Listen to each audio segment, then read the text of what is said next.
Panic! It was pure, unfiltered panic. A buzzing black and yellow cloud of death had descended upon Pip's most valuable asset, wasps. Thousands of them, swarming his beehives, threatening to destroy everything. His entire honey business, his steadiest stream of income, was on the brink of collapse. He had faced storms, he had faced market crashes, but this was an invasion, and he had no idea what to do. But the story of this disaster doesn't begin here. It begins 1 month earlier, on a perfectly calm, sunny afternoon, with a lesson Pip thought he didn't need. Pip was feeling good. His assets were growing, his tenants were paying on time, and his budget was balanced. He was meeting with the wise badger for their regular check-in. "Your progress is excellent, Pip," the badger said, looking over Pip's ledger. "Your assets are strong, but a strong fortress is useless if you leave the main gate wide open. Tell me, what happens if a real emergency strikes?" Pip shrugged. "I'm diversified," he said confidently. "If my honey business suffers, my berry patch will support me. If the berry patch fails, my oak grove will." The badger held up a paw, stopping him. "That is risk management. That is for long-term problems. I am talking about a now problem.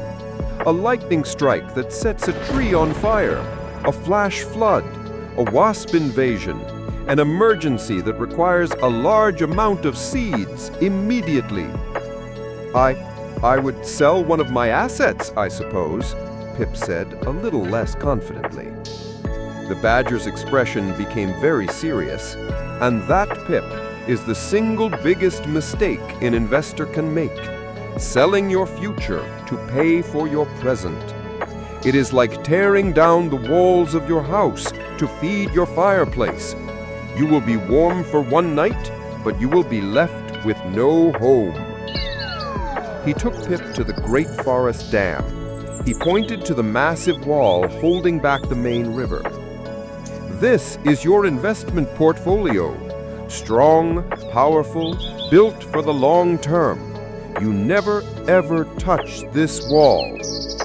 Then he pointed to a much smaller, separate reservoir off to the side, fed by a small stream. "And this," he said, "is your emergency fund. A separate, boring, safe pile of seeds that does nothing but sit there. It is not for investing. It is not for spending. It is for one thing only: to fix the main dam when it cracks, so you never have to tear it down." "How much should be in it?" Pip asked, fascinated. "Enough to cover 3 to 6 months of your essential needs. Enough to survive a long winter if all your businesses were to fail. It is your ultimate financial safety net." Pip nodded, but in his mind, he thought it was a bit excessive. A pile of seeds, doing nothing? It felt like a waste. He promised the badger he would start one, but he wasn't in any hurry. Which brings us back to the buzzing black and yellow nightmare. The wasps were relentless. His bees were in hiding. His honey production had dropped to 0. He was losing seeds every single day. He ran to find the only creature in the forest who could deal with such a menace: Peck, the woodpecker. Peck was a no-nonsense professional. He examined the giant wasp nest hanging from a branch directly above his hives. "Big problem," he squawked, tapping his beak. "Very dangerous. It'll cost you 100 seeds up front." Pip's heart sank. 100 seeds! He didn't have that many seeds just lying around. His wants jar was empty. His needs jar was for his own survival. Panic began to set in. He looked at his beautiful growing oak grove. He thought, "I could sell one of the younger trees. The sly fox would buy it." But the badger's words echoed in his mind: "Tearing down the walls of your house to feed your fireplace." At the same time, the wasp invasion had also hit the squirrels, Chatter and Scurry. A nest had appeared right above their main nut storage tree. They were terrified. They didn't have an emergency fund. They only had their assets. They ran in a panic to the sly fox. "We need seeds now," they chattered. The fox, seeing their desperation, offered them a terrible deal. "I will give you 100 seeds in exchange for your largest, fastest-growing nut tree." The squirrels looked at their best asset. It was the heart of their future wealth. But they were desperate. They had no other choice. They made the deal. But Pip remembered the badger's other lesson, the small, separate reservoir, the boring pile of seeds. He had started one just a few weeks ago after their meeting.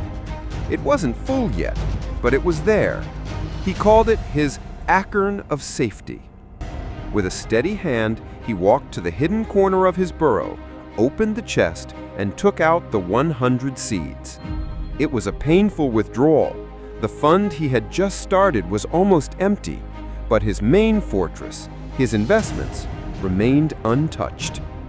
He paid the peck woodpecker. With a flurry of powerful pecks, the expert dismantled the wasp nest. The wasps were gone. The next day, his bees carefully emerged, and the honey production slowly started again. His business was saved. The squirrels also solved their immediate problem, but the next morning they woke up and stared at the empty space where their best tree once stood. Their future income was now permanently crippled. Pip saw them a week later. They looked poorer, sadder. "We saved our nuts, but we had to sell our future to do it." Pip understood. The emergency fund wasn't a waste. It wasn't a boring pile of seeds. It was a time machine. It was a tool that allowed you to solve a crisis in the present without having to steal from your future self. He had protected his assets.